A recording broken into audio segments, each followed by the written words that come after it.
We interrupt this program to bring you this special news report. Those bad guy hoodlum weasels are at it again. The weasels? Not those guys again! Causing dastardly destruction with their fatal mixture of dip, that terrible green liquid of destruction. Dip? I repeat, the weasels are on the loose, on the streets of Toontown with Toon toxic... This episode of Q, the podcast, is sponsored in part by Chippendale's Treehouse. Man, oh man, if you like going upstairs and then subsequently going downstairs, do we have an attraction for you? Chippendale's Treehouse, located directly across from Gadget's Go Coaster in Mickey's Toontown in good old Disneyland, California. Chippendale's Treehouse. It's so fun, it makes these two grown-ass men jump for joy. That's Chippendale's Treehouse in Mickey's Toontown, Disneyland Park. Wanna spin? Come on in! Holy smokes, Roger! We've been there! Ouch! Oh, ow!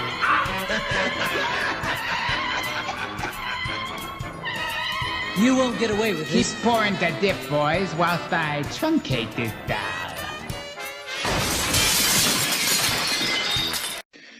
Greetings, fellow armchair Imagineers! Tiki here. And Sandy Claws. And welcome to the very first pilot episode of arguably one of the big page-turning chapters in So You Want to Be an Imagineer's podcast empire, Sandy. We've got editing, my friend. We've got clips. We've got post-production. Can you believe it? After all this time, I can't believe it. No, but I'm gonna have to because it's true, and I'm really excited. You know, sometimes change is for the better, Sandy. Hangout forced our hands. We're done with Hangouts, but this means that we can fully go forward and really our eye is on quantity. Not quantity. Our eye is on quality above quantity. I'm sorry, folks. I snubbed that right off the bat. Anyways, quality over quantity. That is our motto here right now. And one of the things that is going to represent that is what you are listening to. It is Q, the podcast. So, Sandy, what Q, the podcast is a deep dive look into our favorite Qs and pre-shows of Disney, Universal, Knott's Berry Farm, maybe even some Six Flags along the way. Ooh, spicy. All right, so Sandy, of course, I am very stoked to be doing this with you. Sandy, generally speaking, what do you love about Qs? Well, I mean, if a ride like Roger Rabbit or Guardians has a good queue, just two good examples there. If a ride has a good queue, then that's like two rides in one.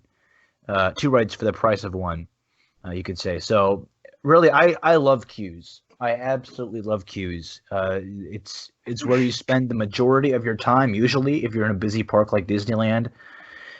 So Disney knows how to make them enjoyable, and they do most of the time. Sometimes they kind of screw the pooch, like with Peter Pan, but, you know, can forgive them for their little hiccups here and there. But, yeah, good cues are hard to come by, and Disney knows how to pull them off well, usually. Roger Rabbit's Cartoon Spin is infamous for its terrific cue. For the only dark ride in Toontown, they really went all out. They went above and beyond. I mean, there's the facades in the queue, the effects, there's not too much interaction as far as it's not like the Apple and the Snow White queue. Or all the indie stuff. Yeah. So there's not too much interactivity with this, but that really doesn't matter. I mean, there's so much to look at. And plus, there's the storyline. I mean, there's the weasels telling us how telling each other how they're going to kidnap Jessica Rabbit, and then in the actual attraction, that's how it opens up. So it's a good build up for what we're going to experience inside the attraction itself. one of the things that I remember about the attraction, and I think you do too as a little kid, even though you didn't go on it as a little kid, is that exterior, like the big Cabco exterior, the big brick building with Benny the Cab kind of leaning over that exterior. I mean, that was an iconic part of Toontown, and the thing that really struck me about it as a kid is I remember how much bigger it looked compared to other, like, similar Fantasyland dark ride exteriors, like, you know, like Toad Hall, for example. Like, this thing looked massive. Yeah, and that was basically built up basically to hype up the ride, because of course we all know that it's basically there to hype up the ride because it didn't open for a solid year after Toontown had opened. Yeah. So in a way, Sandy, this was the original Rise of the Resistance. Yeah, in a sense. Oh, it's crazy. It's crazy to think about it in those terms, but here we are. Okay, so I have a very similar experience. Well, no, I guess similar in a sense. I mean, I never went on this attraction as a little kid. We always walked by it, but it was over in the far corner of Toontown, and we always spent most of our time over by Donald's Bow and all the other character houses and Gadget's Go Coaster. So this wasn't exactly high on our priority list. I had no idea. I can't blame you, because Chippendale's Treehouse is over in that area. I'm gonna punch a hole through the wall by No, but in all seriousness, we never went on this. If I knew it was a dark ride back when we were there, I don't know, 2005, 2006, I would have begged my parents to go on it, because I've always loved dark rides. But I just didn't know. So, yeah, that's that. All right, so Sandy, let's start our deep dive into the Roger Rabbit's cartoon spin queue, shall we? All right, so Sandy, as you walk in, we get a classic Walter Knott style fake out. I call it being calicoed, Sandy. We get calicoed. Yeah, so basically what happens here is you walk in through these doors, you see the boarding area, you think, oh wow, this isn't going to be too long of a line at all. No, because over to your left, there's a series of corridors and hallways and rooms that basically make up this very long line, this queue area. But of course, as we all know, the Imagineers did us a huge favor and made the entire experience its own experience, and it's really nice. But yeah, like you said, you get calicoed because it fools you into thinking that there's no line, and in fact there is. Of course, the technique famously first employed by Walter Knott himself at the Calico Mine Train at Knott's Berry Farm, where there's a set of switchbacks right outside there, and you think, like, after you get through with those switchbacks, hey, I'm about to get on the ride, but then you turn the corner and it's like, oh, wait, no, I have to go up all this rock work, and there's another set of switchbacks up at the top. What is this? Walt, you fooled the other Walt! All right. I don't remember the Calico Mine Train queue all that well. I'm gonna have to go back on it when we go. Well, it is, Sandy, there's not all that much to it, to tell you the truth. That's probably but why. Like I said, it's basically just what I illustrated. It's we have the switchbacks right out front, which honestly, the switchbacks out front never really get used anymore. And then the line, once you get past the switchbacks, kind of snakes up the side of that rock work. And that snaking up the side of the rock work is kind of what Walt Disney was talking about, what he was fooled by. So, Sandy, we find ourselves in the Toontown Cab Company, and this is going to be our primary location, but of course, we're going to be going through all sorts of other locations on our way through the queue. Now, we pass by these license plates. We don't have time to list out all the license plates, but do you have any personal favorites, Sandy, on the walls? No, not really. I mean, I'd say that. I mean, my favorite part about the license plates is just how clever they are. I mean, the Imagineers are just so darn clever, and just how they chose to word some of these, like the Little Mermaid. My personal favorite, just because it's such a deep cut, is the Aristocats. Yeah, these are really clever. I don't know. Maybe they'll update some of them one of these days. I don't want them to update it, because if they update it, then we won't get our sweet, sweet Aristocats mention. No, I'm saying if they added more. Oh yeah, for sure. Who knows? Or the three little pigs.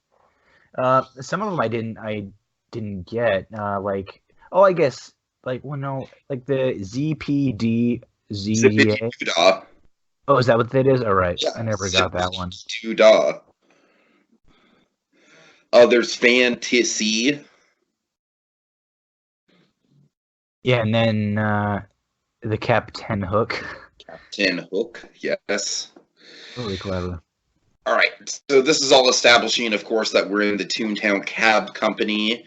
We see the Lenny the Cabs, not Benny the Cabs, Sandy, Lenny the Cabs. Something that we'll have to dive into if we do a full retrospective on this attraction. But god damn it, this is the queue, not the actual attraction itself. We don't have time for that. Okay, so Sandy, the first, and you're right. It's like it's a really surreal experience to walk into this thing. Honestly, it fools me every single time, because it's just like you walk in and the cabs are right there. You think like, okay, I'm gonna get on, and it's like, honestly, even if the queue is completely empty, you're looking at a good like 5 minutes just to walk through it all. You know what I mean? Like it's literally an attraction unto itself just to walk through the corridors. And this is about the only attraction in Disneyland and DCA. Well, I guess you have Guardians. I think Guardians rivals this one pretty well because there's just so much theming in that ride. But anyways, this is the only ride in Disneyland, I'd say, where you actually want there to be a line so you can just walk through and enjoy the queue. Oh boy. Hitting the main things here, we come upon the Ink and Paint Club. One of my personal favorite details. We have the gorilla at the door, and Jessica Rabbit too. We see silhouette of Jessica Rabbit kind of like walking away, I think. Yeah, and I love because they do this a few different times. I love how they have the silhouettes. It's very mysterious, It fits the theming very, very well because it's kind of that goofy film noir type feel. Yeah. We see it with Jessica Rabbit. We see it later with the weasels and their hideout. Yeah. Very well played. So the gorilla bouncer. First of all, Sandy, I just want to note, the window that separates the gorilla bouncer from the guests. Yeah. That window, whenever I pass by it, it always just looks filthy. Really? It's just something that I've noticed. It's just like I think there's a lot of guests that are like tapping on the window, so there's like a lot of fingerprint smudge. Yeah, because I guess is that motion detected? I'm pretty sure it is. Okay. I guess that it's one of the few things in the queue that's actually interactive, I think. Okay. And I love the gorilla just because he is, long before we had things like Hondo and Naka in the Millennium Falcon queue. This guy, unto himself, he's not a very complex animatronic at all. As a matter of fact, he's kind of just like a talking mannequin. But he's a character, and he opens the door and he's just living and breathing right in front of you. And suspend the disbelief for just a minute, Ezra, and you're really transported. Yeah, I think it's just his eyes move, right? Something like that, yeah. Yeah, I think it's just the eyes. But squint. I think that's it. He gives you like the evil eyes. Does he? Okay. I think that's the animation, yeah. Like, he kind of gives you the stink eye. He kind of squints his eye at you. Is he? Okay. All right. Oh, so yeah, then yeah, we yeah. Go ahead. Sorry, I was watching the video. It's just the eyes. I don't think he squints. He kind of has a fixed expression on his face, but yeah, you can actually see his entire full face. It's not just the eyes. I didn't realize that before. Yeah. All right. Okay, so then we pass by one of your personal favorite set pieces, the prop locker. Yeah, and I love because Toontown has a bunch of this kind of stuff all over the town. You know, they've got the weights sitting outside. You can pose with pictures in front of. They've got the different props and things all scattered throughout Toontown, especially with Goofy's Playhouse. It's not a bounce house anymore. It's Goofy's Playhouse, but they've got the goofy looking pumpkins outside and things like that. So the Imagineers definitely went all out when they were planning out the different set pieces and the set dressing for Toontown in general. And Roger Rabbit's Cartoon Spin's no exception. There's just a bunch of really beautiful set dressing, the props and the different items, the gloves and the dip barrels, and is there a piano in there? Oh, I'm sure there is. Yeah. Okay. There's pies. There's rubber chickens. Yeah, and I always love how it's in the cage, so it's just out of arm's reach. So it's like you want to touch it. I mean, Sandy, the equivalent to it in Indy would be Indy's office, but I think it's a lot cooler than Indy's office, honestly. Yeah. I mean, Indy's office is cool. It's got that Time magazine with Mickey Mouse on it, but this is a whole other level, man. Yeah, exactly. I love it. All right, so Sandy, I'm kind of trying to feel out the geography here, and what I get out of this next section is that we're in the Toontown alleyways, and we're passing by the dressing rooms of various people from the Ink and Paint Club, or maybe from from RK Maroon Studios, specifically Baby Herman and Jessica Rabbit. And Sandy, I am inferring that these dressing rooms open out into the alley, essentially, as some dressing rooms really do. Yeah. With Baby Herman, you've got that same kind of static animatronic. He moves like the cigar up and down, though. Yeah, that's the only animation he has. He moves his arm back and forth. And he's got his little racing form there with looks like it's Cyril from Wind in the Willows on it. No. One of my personal favorite obscure Disney characters, Horace Horsecollar. What's he from? He's from the good old days, Sandy. He's from the old school Mickey Mouse cartoons. Do you know Clarabelle Cow? Oh yeah. Yeah, Clarabelle Cow and Horace Horsecollar are kind of an item. It's a cow and a horse. That was before the whole Goofy and Clarabelle thing. Yes. Clarabelle and Horace predate Goofy and Donald. Okay. Yeah. All right. Yeah.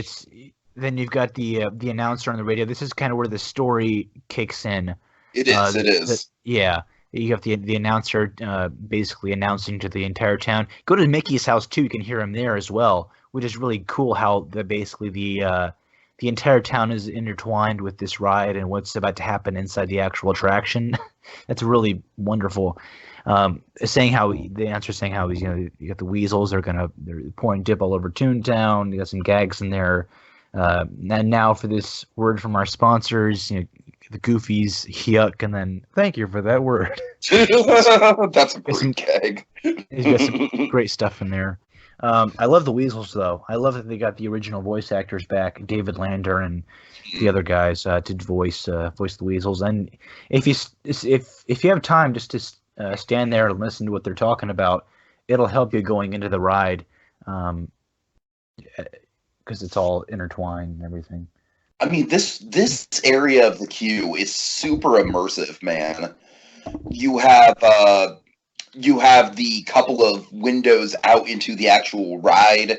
I feel like the Toontown architecture, just throughout the entire queue, frankly, just blends together with the ride seamlessly. Yeah. Um, and then, of course, you have the vats of dip. And, I mean, it must just be like water and food coloring. You know what I mean? It must be a really simple effect.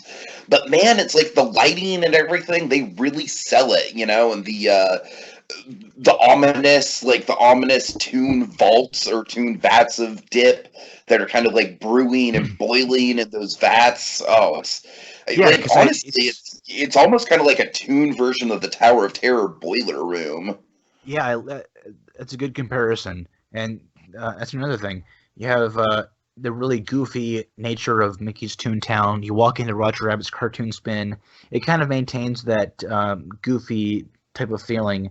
And then you start wandering into kind of the underbelly of Mickey's Toontown with all the dip and the boiler room and the dark alleyways reminiscent of the film noir type stuff.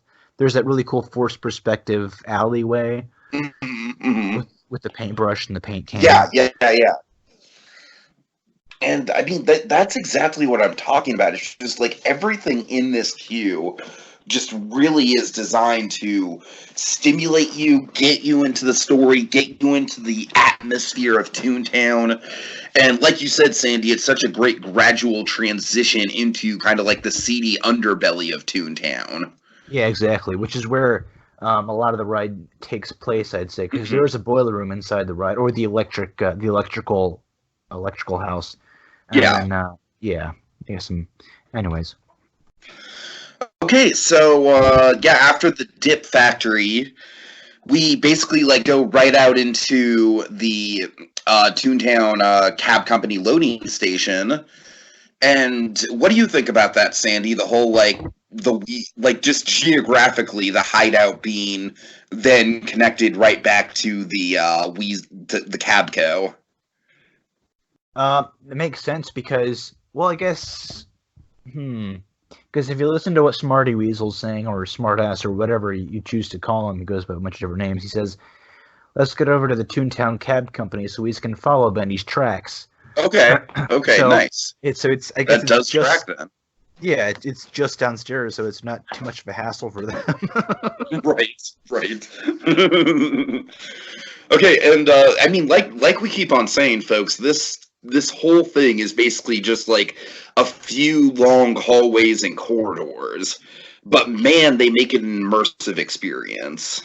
Yeah, and there's even a part inside of the queue. I think it's back near the boiler room or one of the alleyways, where you can peek through a little crack in one of the walls and you can see the actual attraction inside. I think it's Roger spinning in.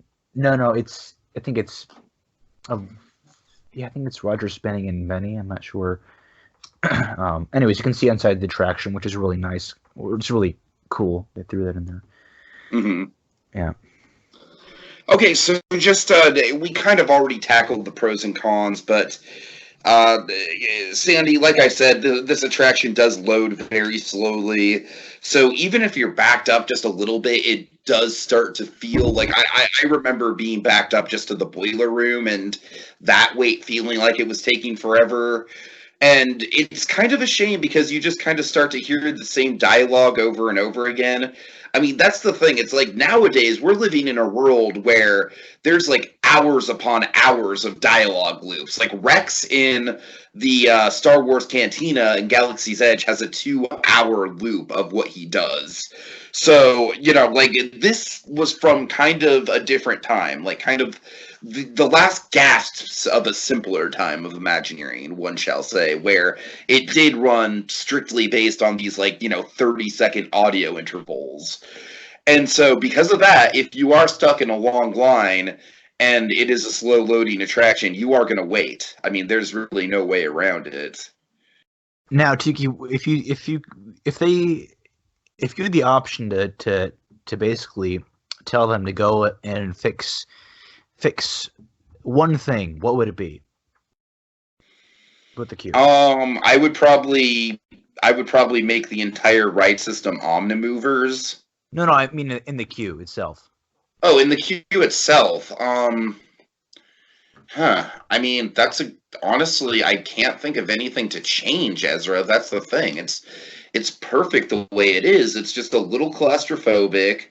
which honestly, I don't think that there's anything we can do about that because they're working with the space that they're working with. You know, this is a land that's like really tucked in, like behind the Small World show building. You know, it's really tucked in there.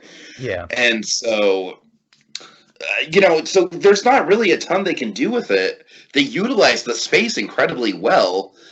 It's just not something that I feel comfortable waiting longer than like 20 minutes for, just because of how slow it loads. But this is one of those things that should never be touched by Disney, and I don't think that that the park is ever going to get rid of this ride. Do you think there's ever any option for that for them, or do you think that they would ever replace it? Or I mean, I think there's a danger of that. I really do. I first of all, I think the main danger of this ride, I think as long as Toontown is there, then this ride stays there, because this ride is the anchor of Toontown. Yeah. But I think the danger for this ride is the potential for them to just completely level Toontown. That would be a very sad day. Honestly, I could see it happening. I really could, especially because it's right up against Galaxy's Edge. So if they ever wanted an expansion pad for Galaxy's Edge, there you go. But I just can't see that being a very popular opinion. Removing Toontown and Roger Rabbit just to make more room for Star Wars, which it's not that big of a hit, is it? Star Wars Land? Not. That's a whole different conversation. That's a rabbit hole. No pun intended, of course. Yes, It's a Roger Rabbit hole. Oh, God. All right. On that note, Sandy, any final thoughts on Roger Rabbit's cartoon spin? Well, where would you say this ride falls in the QO-meter? In the QO-meter, honestly, it's pretty near the top, my friend. It really is. I would say it's in the upper echelon with things like Mission Breakout and Indiana Jones and the Temple of the Forbidden Eye when it comes to Disneyland Resort specific cues, which is going to be the thing that we're going to be focusing on, at least for the first 5 or 6 podcasts, is just Disneyland Resort. And then we'll eventually branch out from there. We'll be talking about Knott's Berry Farm and stuff of that nature, but Ezra, where does it rank up? I imagine it ranks up for you quite high. Yeah, I'd have to give this ride a 10 vats of dip out of 10. I think this is the ideal cue for any ride. Just the immersiveness of it all. It's perfect. I don't think there's any room for. I don't think there's too much room for a big change. I think maybe if they added some projection effects in the boiler room of some of the weasels or something like that, I think it'd be really cool. But other than that, I think maybe if they made the gorilla into an interactive figure that would like actually talk to you, that'd be really cool. If they have the technology to do that. And yeah, exactly. Basically, if they make the gorilla into like a Mr. Potato Head type animatronic. Yeah, that's a good idea. Or just like do the voices, right? Roz. Yeah, that's a great idea. Yeah, so there you go, Ezra. That would be my one change. Yeah, so there's not too much room for change in this ride. There's only a few little things, but I think it's fine just the way it is, and I hope they never take it out. All right. Ezra, would you like to say a few words about our sponsor for this evening, Chippendale's Treehouse? Would I? Get lost. You go upstairs and you go downstairs, Ezra. What more do you want? Just about covers all the basics of what any marvelous attraction needs. I mean, that's like one of the wonders of Imagineering, Chippendale's Treehouse. You go upstairs and you go downstairs. There's not even a ball pit. I mean, that's how above the line they are. They don't even need a ball pit, man. All right. In all seriousness, folks, thank you so much for listening to this pilot episode. Ezra, we went a little long, but that's okay. I can fix some things in post. It's all good. We're good. I think we got some good conversation out of this. And I would like to reveal that episode 2 of Q, the podcast, is going to be focused on Ezra. We're going to be going to my personal all-time favorite Disneyland attraction, the Enchanted Tiki Room, and we're going to be looking at the pre-shows for the Enchanted Tiki Room. So we're going to be talking about the god and goddess statues and what goes on with them. We're going to be talking about the original Barker bird. We're going to be talking about the pineapple film, Ezra. The pineapple film! I'm shaking you right now. The pineapple film, Ezra. Are you excited? Let's break up the Dole Whip. All right. Thank you guys for watching, and stay tuned for until next time for another trip into Q the podcast. It's about a little dip to end your trip. Look! I got a portable hose! I'll save ya!